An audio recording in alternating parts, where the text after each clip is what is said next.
Bem, nessa segunda parte da aula falaremos sobre a genética de populações. A genética de populações ela é capaz de determinar a frequência ou taxa ou porcentagem de alelos de uma população. Então imagine que a gente vá medir a porcentagem dos alelos azão-azinho, que determinam uma característica qualquer, em uma espécie à sua escolha. Pode ser um animal, uma planta, um fungo, não importa, tá? Então, nessa espécie, o par de alelos A determina uma característica. E nós descobrimos que há 60% do alelo azão e 40% do alelo azinho nessa população, tá? Um tempo depois, essa mesma população terá seus alelos medidos e no momento 2, as porcentagens determinadas foram essas aqui.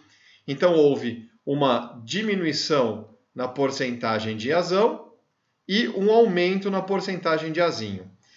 Nós sabemos que os genes eles determinam as características dos indivíduos. Portanto, é provável que os indivíduos tenham suas características mudadas, mesmo de forma tão sutil que nós não consigamos perceber, tá? Mas a genética, a alteração nas porcentagens de genes está nos contando isso.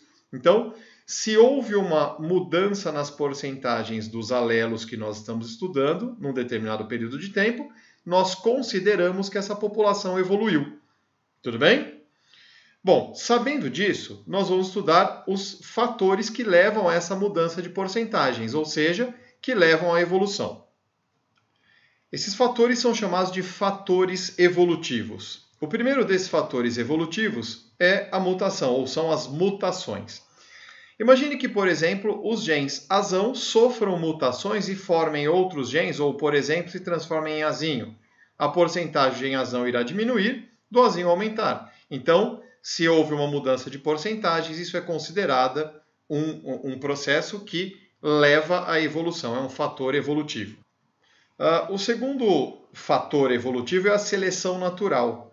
Se você imaginar que indivíduos que tenham o alelo azão têm uma característica que é favorável para a sobrevivência do que aqueles que têm o azinho ou que não têm o azão, então esses indivíduos levam vantagem, tendem a se reproduzir e transmitir o alelo azão, que deve aumentar em porcentagem na população, tá? Ou se manter numa porcentagem mais alta do que o azinho.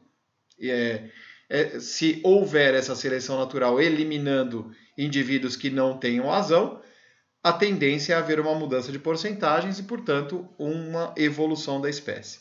Tá? O próximo fator evolutivo são as migrações. Se organismos que carregam o gene azinho, por exemplo, né, indivíduos azinho, migram para a região daquela população que você está estudando, aumentará a frequência de azinhos naquela população. Então, pense uma coisa, qualquer fator que altere a porcentagem de genes é considerado um fator evolutivo. Tudo bem?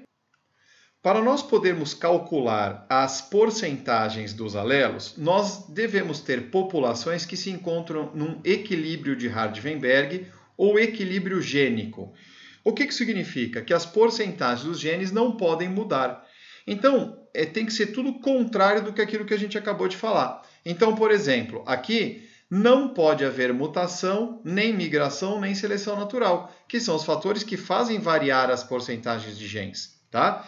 Essa população tem que ser uma população bem grande, para que a morte de alguns indivíduos não faça a variação da porcentagem acontecer ou ela seja desprezível, tá?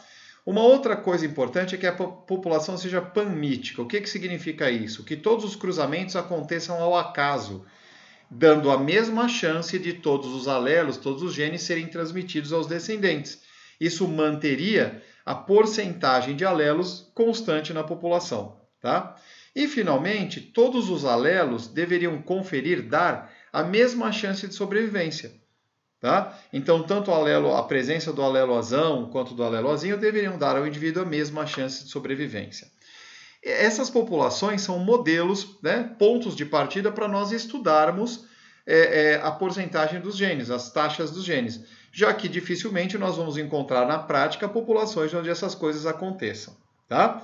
Então vamos lembrar, nós temos os fatores evolutivos, que favorecem a mudança nas porcentagens de genes, tá? Que são esses 3 aqui. E nós temos as populações em equilíbrio de Hardy-Weinberg, nas quais não deve haver mudança nas porcentagens e elas devem ter essas características. Sabendo disso, você agora vai fazer um exercício para treinar o que você aprendeu. Vamos lá?